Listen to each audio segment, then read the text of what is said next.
दीपज्योतिः परं ब्रह्म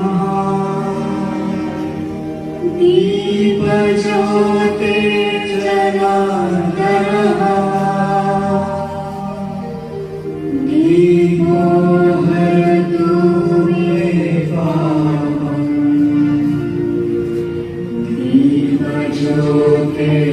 दीपज्योतिर्नमोऽस्तुते शुभं करोतु कल्याणम्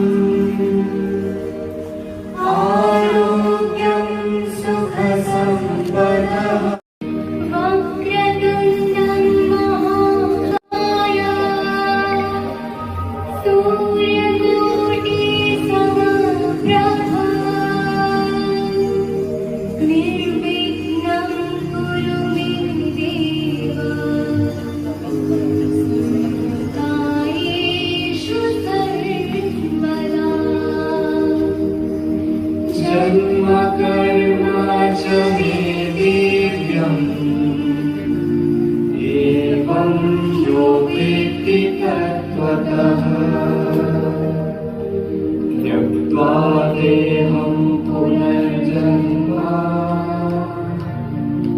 नैति मामेति स्वप्नम् ॐ शान्ति शान्ति शान्तिः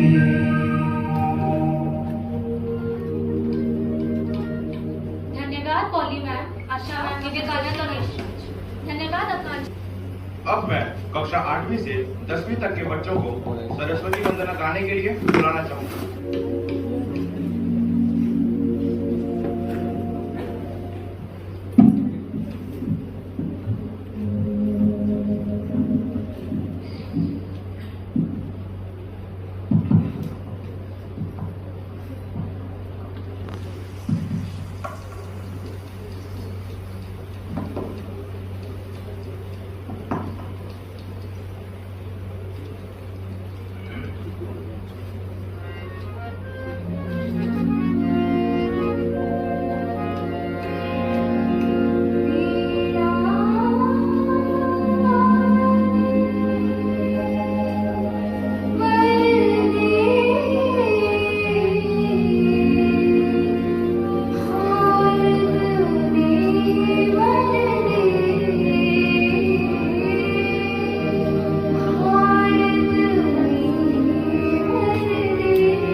अवसाद के पार कर सकते हैं। मैं नीम सत्य प्रज्ञान आप सभी को सादर प्रणाम करता हूँ।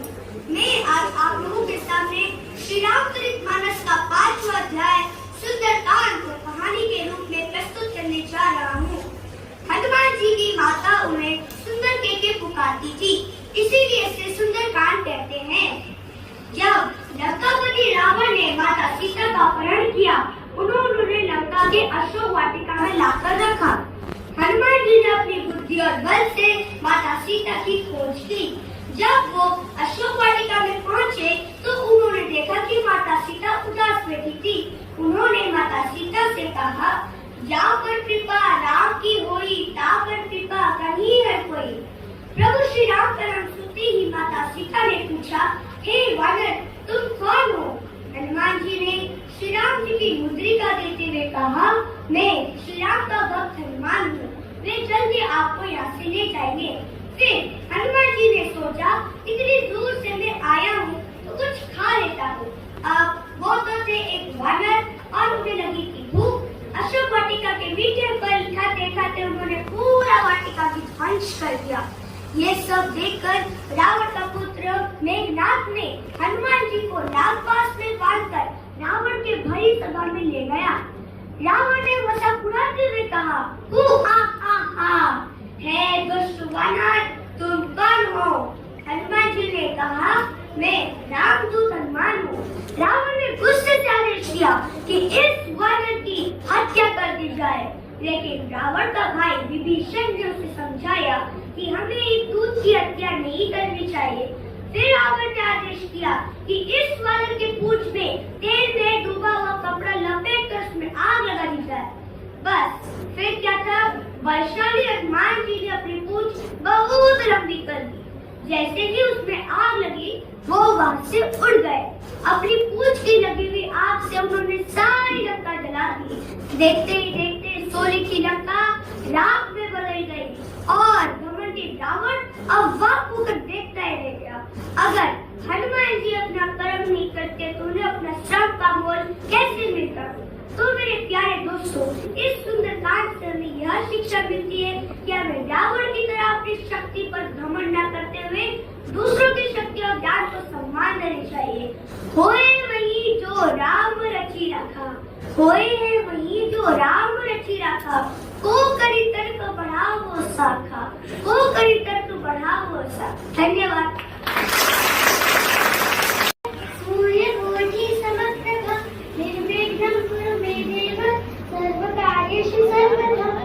मैं चांदी गुप्ता आज आपको बड़ी ही शिक्षा प्रदान कविता सुनाने जा रही हूँ। मेरी कविता का शीर्षक है, कोशिश करने वालों की कभी हार नहीं होती।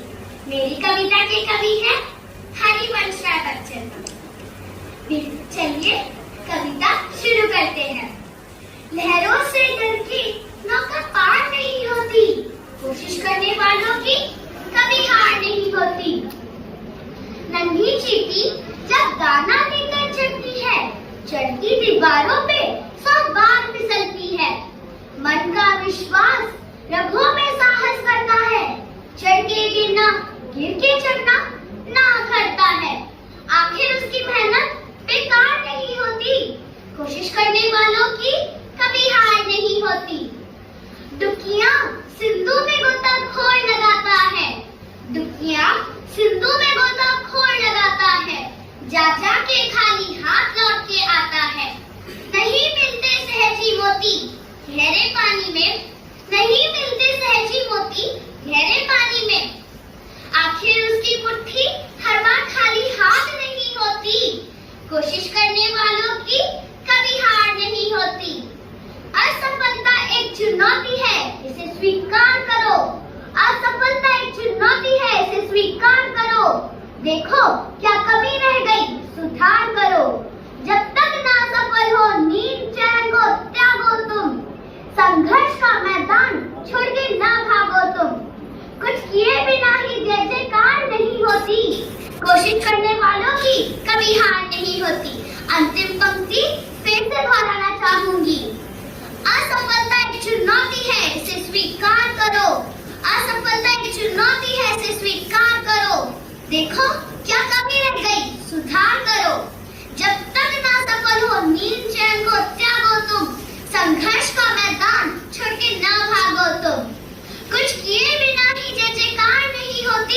कोशिश करने वालों की कभी हार नहीं होती, कोशिश करने वालों की कभी हार नहीं होती। धन्यवाद।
पखवाड़े के सुअवसर पर गोपाल दास रचित एक कविता प्रस्तुत करने जा रही हूँ। इस कविता का शीर्षक है खूनी हस्ताक्षर। वो खून कहो किस मतलब का जिसमें उबाल का नाम नहीं, वो खून कहो किस मतलब का जो आ सके देश के कोई काम नहीं, वो खून कहो किस मतलब का इसमें जीवन न रवानी है, परवश होके बहता है वो खून नहीं वो पानी है। उस दिन लोगों ने खून की कीमत पहचानी थी जब सुभाष ने बर्मा पे मांगी उनसे कुर्बानी थी। बोले स्वतंत्रता की खातिर बलिदान तुम्हें देना होगा। बहुत जी चुके हो जग में, आखिर तुम्हें मरना होगा।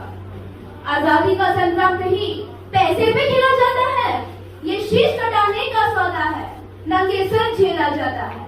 आजादी का संग्राम नहीं काली स्याही लिख पाती है, इसको लिखने के लिए खून की नदियां बहाई जाती है। सारी जनता हुकार उठी, हम आते हैं, हम आते हैं। माता के चरणों में ये लोग हम अपना रक्त चढ़ाते हैं। फिर उसी रक्त की स्याही से वे अपना कलम डुबाते थे, आजादी के परवाने पर हस्ताक्षर करते जाते थे। उस दिन तारों ने देखा हिंदुस्तानी विश्वास नया, जब महारवीरों ने लिखा खून से इतिहास नया। धन्यवाद।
भैया गांव से पत्र आया था बहन का राखी के लिए, तो सोचा इस बार अपने भाई के साथ चलते हैं भाई हवाई जहाज में। मगर हवाई जहाज वालों ने निकाल दिया, बोला एक सीट में 2 आदमी नहीं बैठ सकते। भैया 2 सीट खरीदने के तो पैसे ना है, तो सोचा रेल में चले जाएं। क्या समझ रहे हो भाई, रेल में कम मजा है? आओ सुनाओ भाई अपनी रेल की कहानी कविता के तौर पे। देख सवारियों की ये मात्रा, पसीने लगे छूटने। अरे देख सवारियों की ये मात्रा, पसीने लगे छूटने, हम घर की तरफ चले फूटने। इतने में एक कूली आया और हमसे फरमाया, साहब अंदर जाना है? हमने कहा हाँ भाई जाना है। अंदर तो पहुंचा दूंगा पर रुपये पूरे 50 लूंगा। तो हमने कहा अरे भैया सामान नहीं केवल हम हैं। हमने कहा सामान नहीं केवल हम हैं। तो उसने पूछा आप किसी सामान से कम हैं? अरे भैया जैसे तैसे करके हम डिब्बे के अंदर पहुंचे। जैसे तैसे करके हम डिब्बे के अंदर पहुंचे। यहाँ का दृश्य तो और भी घमासान था। पूरा का पूरा डिब्बा ही अपने आप में एक हिंदुस्तान था। कोई सीट में बैठा तो भाई कोई खड़ा था, कोई सीट में बैठा तो कोई खड़ा था। जिसे भैया खड़े होने की भी जगह नहीं मिली वो तो सीट के नीचे ही पड़ा था। इतने एक बोरा उछाल कर आया और एक गंजे से सिर से टकराया। गंजे ने चिल्लाया यह किसका बोरा है? अरे भैया गंजे ने चिल्लाया यह किसका बोरा है? बाजू वाले ने खोला, आई इसमें तो 12 साल का छोरा है। इतने में एक आवाज आई और एक बोला चली भाई चली चली। दूसरा बोला या अली। हमने कहा काहे की अली? अरे काहे की बली? हमने कहा अरे भैया काहे की अली, काहे की बली? अरे हम तो इधर ठहरे इस ट्रेन में, हमारी वाली ट्रेन तो बाजू वाली चली। तो राम राम भैया राम राम। मजा आया नहीं?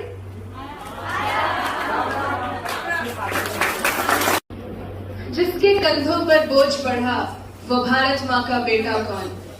जिसने पसीने से भूमि को सींचा वो भारत माँ का बेटा कौन? वो किसी का गुलाम नहीं अपने दम पर जीता है। सफलता एक एक कण ही सही लेकिन है अनमोल जो मजदूर कहलाता है अनमोल जो मजदूर कहलाता है। एक महान व्यक्ति जॉन डी रॉकफेलर ने बोला था कि I believe in the dignity of labour, whether with head or hand, that the world owes no man a living, but that it owes every man an opportunity to make a living. अर्थात चाहे वो काम हाथ का हो या दिमाग का, काम तो काम होता है। ये दुनिया इंसान को जीविका देने के लिए कर्जदार नहीं है, पर हर इंसान को काम करने का मौका देने के लिए कर्जदार जरूर है। मैं अनुष्का भैया और भाषा विभाग के विद्यार्थीगण आज आप सबके समक्ष श्रम की गरिमा पर आधारित एक नाटक प्रस्तुत करने का प्रयास कर रहे हैं। इससे पहले कि हम ये नाटक आरंभ करें, डिग्निटी ऑफ लेबर यानी श्रम की गरिमा के बारे में मैं कुछ बोलना चाहूंगी। महात्मा गांधी ने साबरमती आश्रम में श्रम की गरिमा का उपदेश दिया था। उन्होंने निवासियों को राख की मिट्टी को अपने हाथों से साफ करना सिखाया था। स्वतंत्रता संग्राम के दौरान गांधी जी ने लोगों को वे जो वो खुद गांधी के कपड़े जो वो पहनते थे उन्हें गांधी जी ने खुद बना था। साफ सफाई का ध्यान रखते थे, लोगों के खाने पीने का ध्यान रखते थे और यहाँ तक कि शौचालय भी खुद ही साफ करते थे। वो खुद वो कार्य करते थे और दूसरों के लिए एक प्रेरणा का स्रोत रहते थे। यही तो श्रम की गरिमा का एक आदर्श उदाहरण है। तो चलिए आज हिंदी दिवस के उपलक्ष्य में हम श्रम और कर्म पर एक नाटक प्रस्तुत करने जा रहे हैं।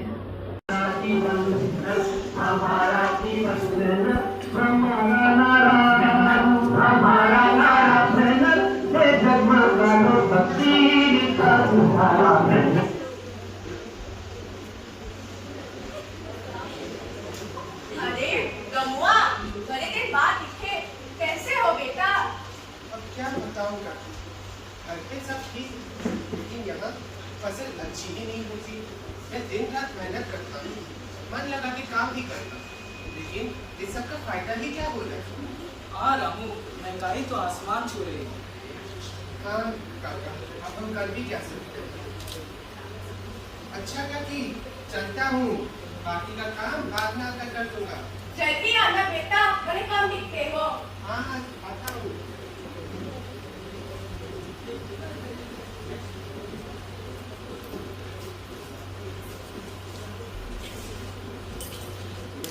अरे भाई, आप लोग ये क्या कर रहे हैं और आप लोग हैं कौन? हम सरपंच जी के आदमी हैं। आप लोगों ने क्या सुना नहीं? शहर के कुछ बड़े लोग यहाँ इंडस्ट्री बनाने जा रहे हैं। तुम इंडस्ट्री बनाना चाहते हैं? क्यों, इंडस्ट्री क्या है भाई? ये तो हमारे रमो का खेत है, उसे जाकर बताना पड़ेगा।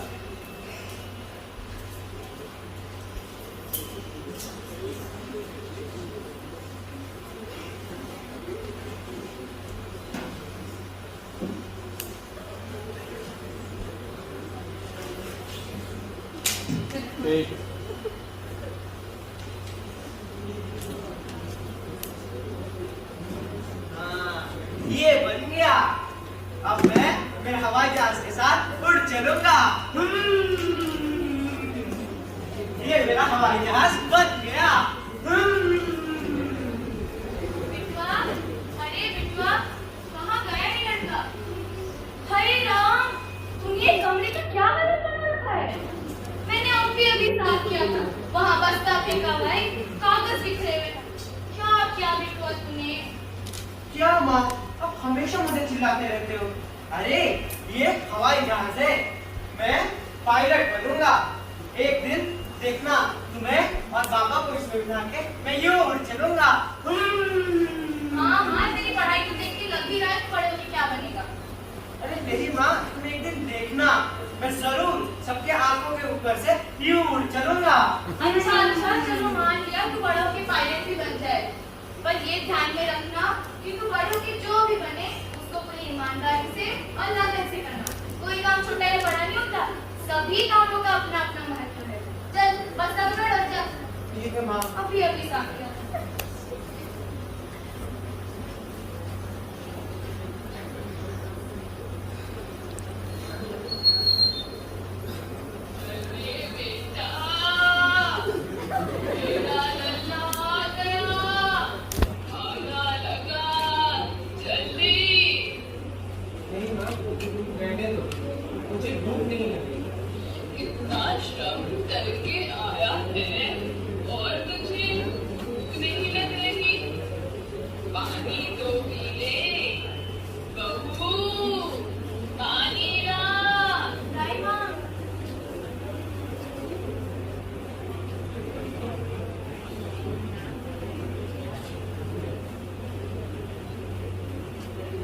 बेटा, तू बड़ा परेशान लग रहा है।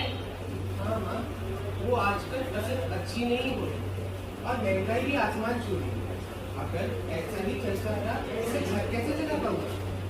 आप चिंता ना कीजिए, हम सब मिलकर सब ठीक कर देंगे। रमुआ, अरे ओ रमुआ, रमुआ बेटा। क्या हुआ काका? अरे बेटा, वो शहर से कुछ बड़े लोग हमारी जमीनों पर वो क्या कहते हैं, इंडस्ट्री बनाना चाहते हैं। पता नहीं ये किस बला का नाम है बेटा, क्या तुझे पता है ये इंडस्ट्री क्या है? इंडस्ट्री? ये इंडस्ट्री क्या है मुझे नहीं पता काका। चलिए देखते हैं ये मेरी जमीन पर क्या करने वाले हैं। चल बेटा चल।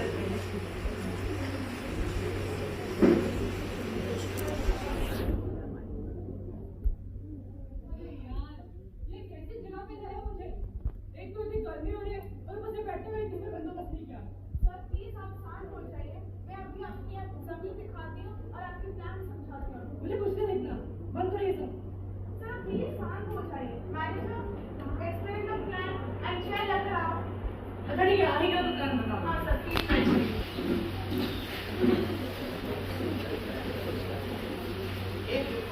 ये आप लोग कौन है और मेरी जमीन पर क्या कर रहे हैं? ये जाने माने उद्योगपति करण मल्होत्रा है और मैं इनकी मैनेजर ऐश्वर्या, और ये हमारी बहन अन्वेषा है। वे लोग मेरे इंडस्ट्री सदस्य हैं। ये क्या तब से इंडस्ट्री लगा है? ये इंडस्ट्री किस बला के नाम है? Such foolish people, इतना भी नहीं पता। इंडस्ट्रीज का मतलब कारखाने होते हैं। कारखाने? ये सब आप किसके कहने पर कर रहे हो? करोड़ों का बिजनेस है मेरा, करोड़ों का। और ये जूते देख रहे हैं, 80,000 के जूते, 80,000।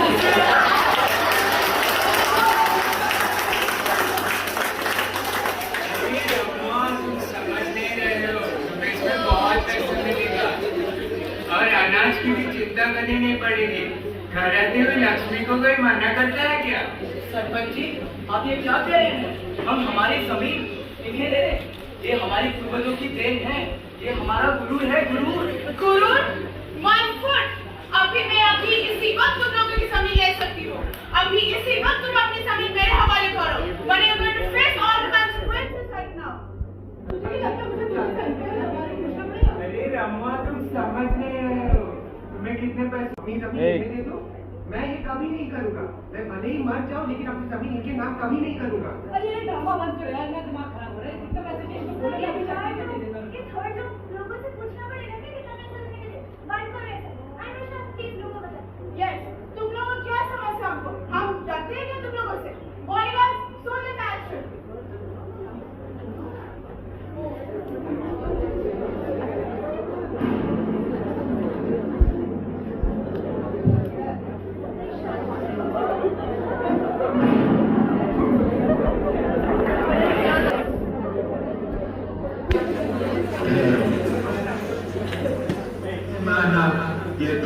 कर रहे हो?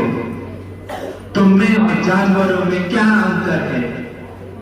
मैं ही हूँ जिसने इस पृथ्वी का निर्माण किया है। तुम सब एक समान हो। क्या एक दूसरे के विरुद्ध लड़ना अच्छी बात है?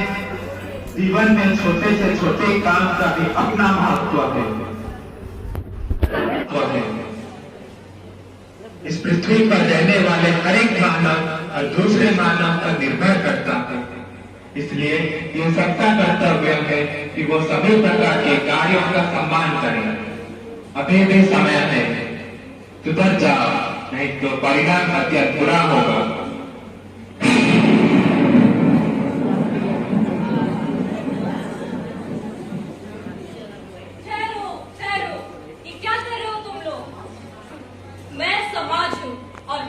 मनुष्यों का मौनसाशी ऐसे लोगों को बनाया है जिन्होंने समाज को आगे बढ़ाने में अहम भूमिका निभाई है।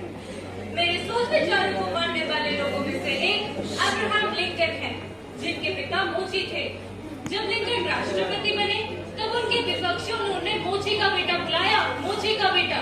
लेकिन वो सकारात्मक रहे और उन्होंने जवाब दिया कि यदि आप में से किसी का भी जूता कभी खराब हो जाए तो मैं उसे ठीक कर दूंगा। लेकिन यहाँ देखो, तुम लोग तो आपस में ही लड़ते जा रहे हो। तुम गांधी जी को ले लो, वो अपना काम स्वयं करते थे। वो अपने आश्रम को भी खुद साफ रखते थे। उन्होंने सत्य और अहिंसा का पाठ पढ़ाते हुए पूरी दुनिया की आंखें खोल दी। लेकिन यहाँ देखो, तुम लोग के तो अंदर अहंकार कूट कूट कर भरा है। गांधी जी तो अपना और दूसरों का शौचालय खुद साफ करते थे, जबकि एक नीची जाति का काम माना जाता था। तुम सबको शर्म आनी चाहिए कि तुम इन मजदूरों के काम को छोटा समझते हो। तुम ये कर्म को छोटा जरूर मानते हो, लेकिन तुम ये खुद नहीं कर पाओगे। हमारे माननीय प्रधानमंत्री के बारे में तो आप सबको पता ही होगा कि कैसे वो अपने परिवार को घर चलाने की सहायता करने के लिए चाय बेचने का काम किया करते थे। क्या ये छोटा काम है? अब देखो, वो अंतरराष्ट्रीय स्तर पर भी भारत का नाम रोशन कर दिखाए। न कोई भेदभाव, न कोई जातिवाद, न कोई ऊंचा, न कोई नीचा, है सब समान, है सब समान।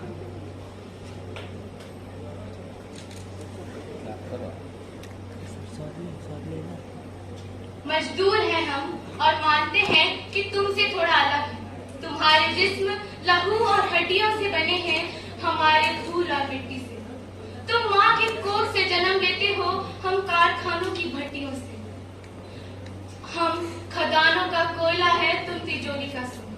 तुम्हें पूरी दुनिया चाहिए, हमें सिर्फ एक खून। बहुत मुश्किल है तुम्हारा और हमारा एक समान। ये बराबरी का दौर है, यहाँ किसी को छोटा कहते अच्छा नहीं लगता, पर तुम्हें कहें भी तो क्या कहें, क्या कहें। तुम बेचारे महंगे बर्तन वालों के मारे अपने प्यास के लिए मिट्टी के प्याले नहीं कमा पाए, जिंदगी भर दौड़ते रहे और हमारी तरह पैरों पर छाले नहीं कमा पाए। स्क्वायर फीट के बासिंदों, कभी जमीन बिछाकर सोए हो क्या? ब्रेक्जिट पर आंसू बहाने वालों, कभी भारत मिलाप देखकर रोए हो क्या? तुम्हारे जख्म मरहमों के मोहताज है और हमें चोट लग जाए तो धूप के फरिश्ते आके अपनी उंगलियों का सेक देते हैं। तुम्हारे पास वो दुखों के हीरे कहाँ जो हमारे बच्चे खेल के फेंक देते हैं। तुम जुगनुओं के जागीरदार, हम तड़पता हुआ अवतार। तुम नक्शों पर खींची तंग दिल हकीकत, हम नई दुनिया का दरिया दिल। तुम फिर जिंदाबाद हो, हम इनकलाब हो। यानी तुम बहुत मामूली हो, हम बहुत नायाब। तुम हमें क्या दोगे? तुम्हारी एक एक ईंट पर हमारे पसीने का उद्धार चढ़ा है।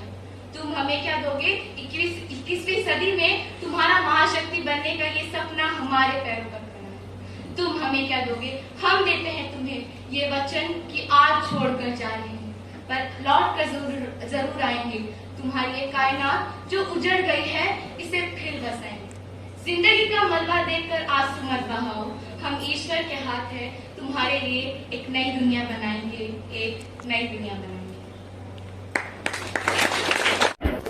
हो जाएगा, इसीलिए मैंने यह प्रण लिया है कि एक न एक दिन मैं अपने सारे देशवासियों को रोग मुक्त अवस्था में जरूर देखूंगी। हम इस देश के इंजीनियर वर्ग हैं। हम अपने देश के बुनियादी ढांचे का निर्माण करते हैं, लेकिन हमारा कर्तव्य यह है कि न केवल इमारतें बनाएं बल्कि अपने समाज को भी मजबूत बनाएं। मैं इस देश का उद्योगपति वर्ग हूँ और मेरा कर्म है इस देश के युवाओं को जीविका देना और इस देश को उन्नति की दिशा में ले जाना।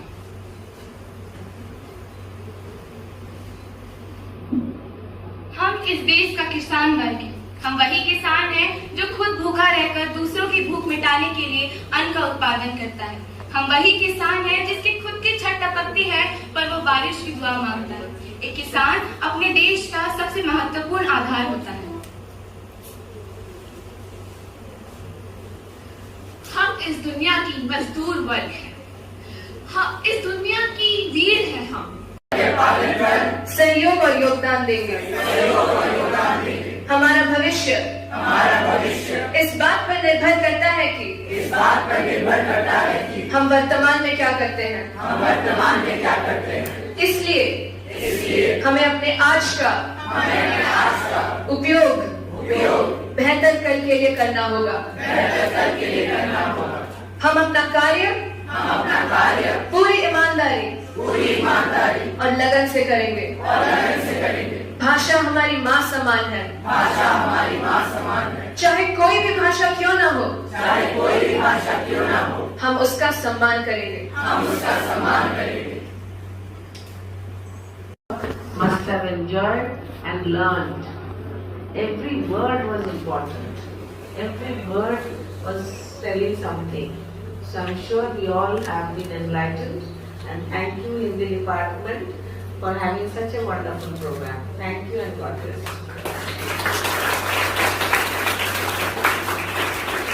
आज का ये कार्यक्रम समाप्त होता है। माननीय प्रधानाचार्य महोदया, उप प्रधानाचार्य महोदया, पर्यवेक्षिका महोदया, आदरणीय शिक्षकगण और मेरे प्रिय मित्रों, आप सभी की उपस्थिति ने इस कार्यक्रम में 4 चांद लगा दिए। हमारा उत्साह बढ़ाने के लिए आप सभी का बहुत बहुत धन्यवाद।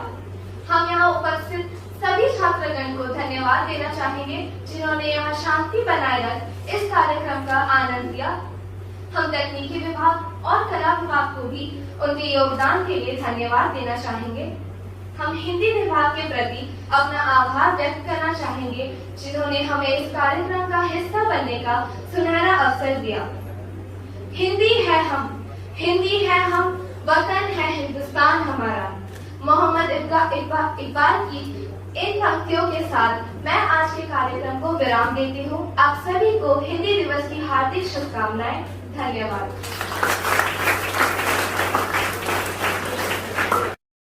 है भाषा मेरे मन की, भाषा तेरे भी मन की। हिंदी है अपनी बोली, सुनो साथी संगी हम जोली। कानों में मिश्री घोले जब भी कोई हिंदी बोले। है भाषा ये भारत की, भारत के जन जन की। हिंदी है हम वतन है हिंदुस्तान।